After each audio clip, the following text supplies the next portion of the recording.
Xoş gələnlər məni maraqlandıran mövzulardan biri oldu ki, buradakılar niyə cavan görsənir?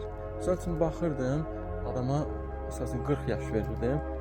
Gedib özündən soruşanda və yaxud da kimdənsə soruşanda onun neçə yaşı var? Mən deyirlər ki, onun 30 yaşı var. Yəni bunların hamısı cavan görsənir. Səbəbi də nədir? Səbəb bunlar əsəbləşmirlər. 5 gün işləyəndən sonra bax bu formada gəlirlər, istirahətini eləyirlər. Yəni budur, səbəb budur. Belə bir mühitdə adam əsəbləşər. Ətrafı da belə göstərim. Demək ki, burada balıqçılıqla məşğuldur, belə bir gözəl cənnət məkanda. Belə bir şəraitdə mən də sizə sual verirəm. Adam stres keçirər, əsəbləşər, tez qocalar.